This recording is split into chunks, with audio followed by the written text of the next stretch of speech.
Hello everybody, this is Gareth Cahoon Speaks back here with another video. I'd like you to hit the subscribe bar, give me a thumbs up if you like the video, or hit the notification bell to be notified when I post my next post.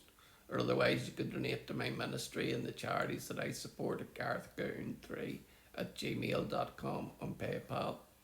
Or else you can look me up on YouTube and scroll down to the very bottom where my playlists are, created playlists, and you will be able to see all of the subscriptions that I watch on a daily basis.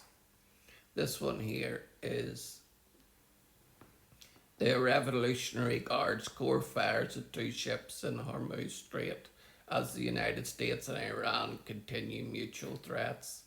The Iranian Revolutionary Guards Corps warned ships to use route closer to Iranian coast.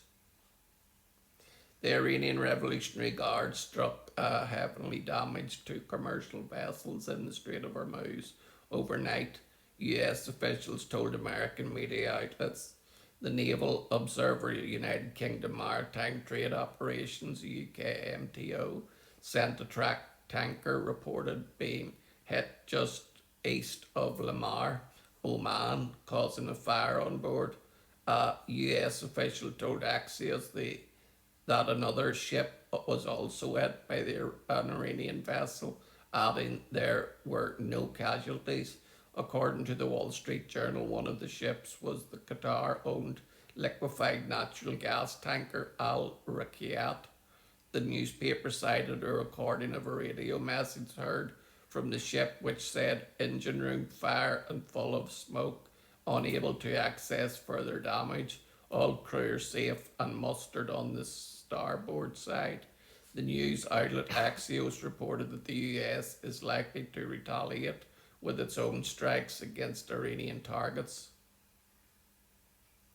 Traffic in the key international waterway has been recovering in recent weeks, with reportedly between 30 to 60 crossings daily, despite two earlier attacks on ships last month. The new strikes also came a week after a round of indirect talks in Doha, Qatar, which were meant to advance talks as part of the Memorandum of Understanding between Tehran and Washington. The talks did not yield immediate results, and the Revolutionary Guards have since continued threatening vessels in the strait, warning them not to use a water route that the US Navy cleared on the Omani side of the narrow choke point. Iranian officials have also insisted that they plan to charge transit fees for vessels traversing the Strait of Hormuz after the end of the 60-day period defined by the Memorandum of Understanding. Our missiles and drones are ready to fire at you, the Irgc warned ships via radio over the weekend, according to the Wall Street Journal. A report by Israel's Channel 14 News confirmed that the Irgc is forcing vessels to use the northern route closer to the Iranian coast. On Sunday, only 5 ships used the southern route, according to Channel 14, while other ships charged their course after apparently receiving radio warnings. Iran changed their course, after apparently receiving radio warnings. Iran's controls of the Strait of Hormuz and behaves like a mafia, and as long as the US won't act against it, no regional country will dare to confront it, a source close to the Irgc told the channel. Another Iranian regime violation of the Memorandum of Understanding, commented Jason Brodsky, political director of the United Against Nuclear Iran think tank. The regime is going to keep testing and probing the US in this Memorandum of Understanding, pushing its claims of sovereignty as far as they can go, while hoping to avoid a complete collapse of the Memorandum of Understanding given its economic benefits, Brodsky estimated in a post on X. The new rise in tensions came against the background of escalating open threats against US officials, particularly President Donald J. Trump at the week-long funeral proceedings of slain Supreme Leader Ali Khamenei. On Sunday, a post addressed the crowd with the words, "From now on, the shroud is our garment. I swear by your blood, Trump, murder is our responsibility."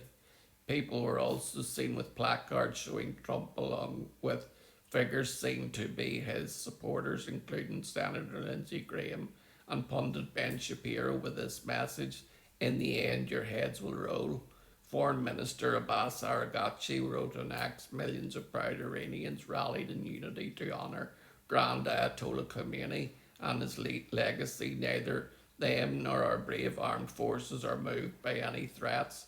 Para 13 of the Memorandum of our Understanding is clear: negotiations on the final deal will not commence if threats continue. Honour your signature. On Monday, Trump had told reporters in the Oval Office that there will either be a deal or we're going to finish the job. "We freed up the naval blockade because we're close to maybe making a deal. I don't know. Look, we're going to win one way or the other. It won't be tough to finish the job," Trump explained. "I'd rather make a deal because I don't want to affect 91 million people. We can knock down their bridges in 1 hour. We can knock out their energy supply, all of those big plants that they built, big, beautiful, modern plants. They had a lot of money. They don't have any money now. We haven't given them any money, but we can knock out their electricity and power generating plants. I would say in a small part of an afternoon, every plant will be gone, and they know that."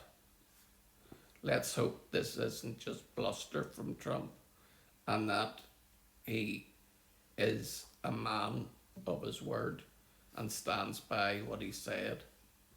Iran is acting like the bully of the Middle East, and they need to be chastised.